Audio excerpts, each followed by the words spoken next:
განათლების მინისტრმა ალექსანდრე წულაძემ და იუსტიციის მინისტრმა პაატა სალიამ ყვარლის იუსტიციის სასწავლო ცენტრის ბაზაზე თემატური ბანაკი გახსნეს, რომელიც წელს 8 ნაკადად ჩატარდება და 1000-მდე ახალგაზრდას უმასპინძლებს. მინისტრებმა ბანაკის მონაწილეებს სიტყვით მიმართეს და ახალგაზრდებში სოციალური, პიროვნული, კომუნიკაციური და სხვა მნიშვნელოვანი უნარჩვევების განვითარების კუთხით თემატური ბანაკების მნიშვნელობაზე გაამახვილეს ყურადღება.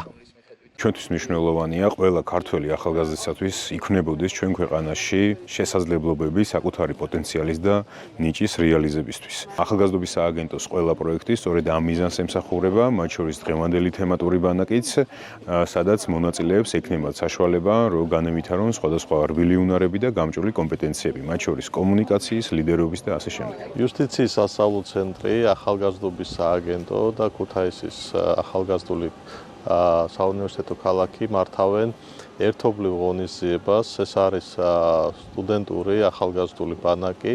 აქ არიან შეკრებილი სტუდენტები სხვადასხვა უნივერსიტეტებიდან, ისინი ერთმანეთს ეცნობიან და ეს არის ძალიან კარგი იმისათვის, რომ ჩვენ გამოვავლინოთ ამ ახალგაზრდებში საუკეთესო თვისებები, რაც სამომავლო ჩვენ ქვეყანას ნამდვილად გამოადგება. მეორე დღეა ვარ თემატურ ბანაკში, იუსტიციის სასწავლო ცენტრში, სადაც ტარდება სხვადასხვა საგანმანათლებლო ტრენინგები, სპორტული აქტივობები და ძალიან საინტერესო შეხვედრები. ვფიქრობ, რომ ეს ბანაკები არის ძალიან მნიშვნელოვანი. აქ გავიცენ ძალიან ბევრი ახალი მეგობარი. ესეთი აქტივობები ხშირად უნდა ჩატარდეს, იმიტომ რომ ადამიანს უხსნის ძალიან ბევრ შესაძლებლობას, რომ იყოს მომავალ ძალიან პერსპექტიული და წარმატებული.